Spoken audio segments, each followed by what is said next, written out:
Monsieur Malpoli. Voici l'histoire de Monsieur Malpoli. Monsieur Malpoli était très impoli.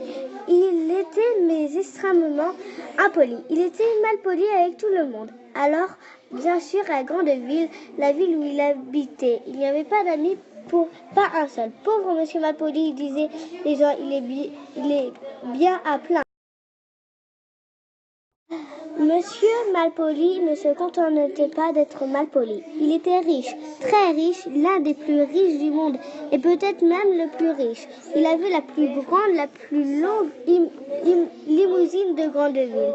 Il avait le plus grand, le plus vaste parc de Grandeville. Il avait tout en haut d'une colline, la plus grande, la plus grosse maison à Grandeville. Il habitait là, tout seul, pauvre Monsieur Malpoli. Ce jour-là, Monsieur Malpoli se promenait dans son grand parc quand soudain il entendit une petite voix. « Bonjour » dit la voix. Monsieur Malpoli regarda autour de lui et là, parmi ces milliers de fleurs, il aperçut un lutin. « Vous pourrez me répondre » lui fit remarquer le lutin. « Non, fichez le camp » répliqua Monsieur Malpoli très impoliment. « Oh, mais je sais qui êtes-vous » dit le lutin. « Vous êtes ce fameux Monsieur Malpoli, celui qui est impoli avec tout le monde. »« Qu'est-ce que ça peut faire » bougonna Monsieur Malpoli en haussant les épaules. « Je connais quelqu'un qui désire vous rencontrer » ajouta le lutin. Et il fit 3 petits bonds à la manière des lutins. « Venez par ici » dit-il en montrant un petit trou dans un arbre. « Vous êtes idiot, complètement idiot » s'écria Monsieur Malpoli. « Pas du tout » répliqua le lutin. « Si, et même vous êtes un imbécile. Je ne pourrai jamais entrer dans ce trou. » Le lutin sourit. Puis annonçait une formule magique. Le lutin qui ressemblait à « Tire-lui le luti-glou-glou ».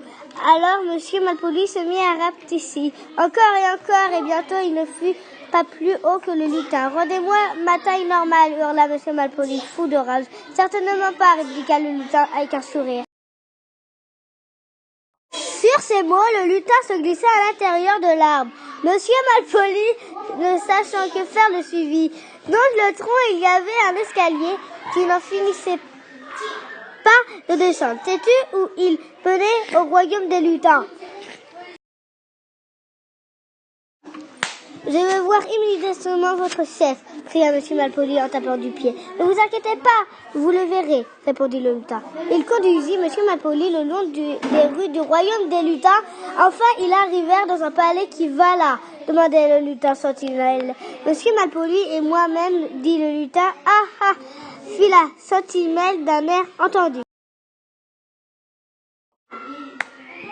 Monsieur Malpoli et le lutin franchissent les portes du palais, traversèrent en cour, s'allèrent dans un long couloir et enfin, après avoir passé de grandes portes d'or, pénètrent dans une immense pièce. Là, assis sur un trône en or, se trouva le roi des lutins. « Voici, Majesté, » dit le lutin en faisant une profonde révérence. « Voici Monsieur Malpoli. Ainsi, c'est ce Monsieur Malpoli avec tout le monde qu'il n'y a aucun ami, dit le roi. N'importe quoi, s'exclame Monsieur Malpoli. Je vois ce que l'on dit est vrai, continua le roi. Cependant, je vais vous permettre de retrouver votre taille normale. Mais lorsque vous serez à retour à Grandeville, si vous vous montrez un nouveau Malpoli, vous redeviendrez aussi petit qu'à présent. C'est clair. Le lutin et Monsieur Malpoli retraversèrent le royaume des lutins, remontèrent le même escalier et sortirent de l'arbre par le même petit trou. Monsieur Malpoli se retrouva dans son grand parc. Le lutin murmura quelque chose qui ressemblait à « Uglo, glu, glu, toliri », c'est-à-dire « tire-li, luti, glou, glou » à l'envers. Monsieur Malpoli se mit à grandir et il retrouva sa taille normale. N'oubliez pas les paroles du roi, il lui rappelait le lutin sans même lui dire au revoir. Monsieur Malpoli regagna sa maison. Le lendemain, Monsieur Malpoli allait se promener à Grandeville. Soudain, il heurta un petit garçon qui jouait au ballon. « Pousse-toi de là !» glapit Monsieur Malpoli. « Tu devines la suite ?» « Oui, c'est cela, monsieur Malpoli, rapetissa encore et encore jusqu'à ne pas être plus haut que le ballon du petit garçon. « Oh non » gémit-il, et il réfléchit. « S'il te plaît, pourrais-tu me laisser passer aussitôt ?» Monsieur Malpoli retrouva sa taille normale, le petit garçon s'écarta, et monsieur Malpoli continua son chemin. Monsieur Malpoli croisa une vieille dame chargée d'un lourd panier à provisions. « S'il vous plaît, pourriez-vous m'indiquer l'heure ?» demanda-t-elle. « Non » répondit monsieur Malpoli. « Tu devines la suite, n'est-ce pas ?»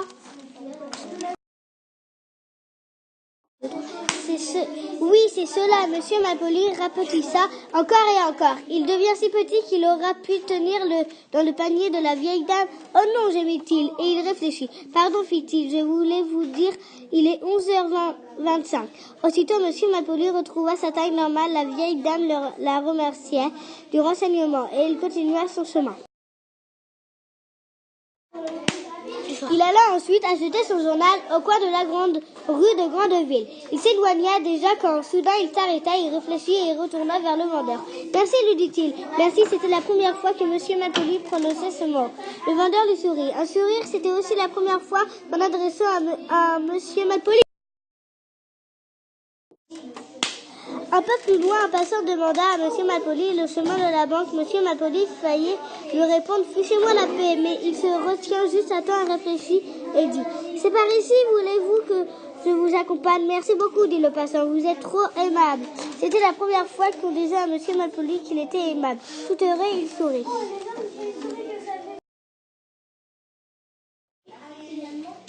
Pour la première fois de sa vie, monsieur Malpoli était heureux. Ça lui plaisait. Sais-tu que depuis ce jour, monsieur Malpoli a beaucoup changé. Il est toujours l'homme le plus riche de Grandeville et peut-être du monde, mais maintenant il a beaucoup d'amis et il sourit tout le temps. Il ne devient plus jamais tout petit. À ton avis, quels sont les deux mots que monsieur Malpoli emploie le plus ?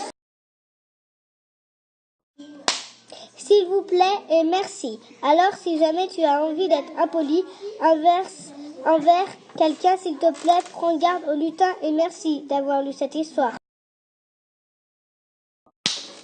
Monsieur Costaud, monsieur Tatillon, monsieur Peureux, monsieur Rêve, monsieur Endormi, monsieur Incroyable, monsieur Étourdi, monsieur Avare, monsieur Heureux, monsieur Malpoli, monsieur Rigolo, monsieur Petit, monsieur Bing, monsieur Hatchou, monsieur Chatouille, monsieur Gloutou, monsieur Détonnant, monsieur Malchance, monsieur Bruit, monsieur Bavard, monsieur Farceur, monsieur Inquiet, monsieur Maigre, monsieur Farfelu, monsieur Sale, monsieur Grand, monsieur Curieux, monsieur Négo, monsieur Pressé, monsieur Silence, monsieur Rapide, monsieur Lent, monsieur Malin, monsieur Bizarre, monsieur Maladroit, monsieur Grincheux.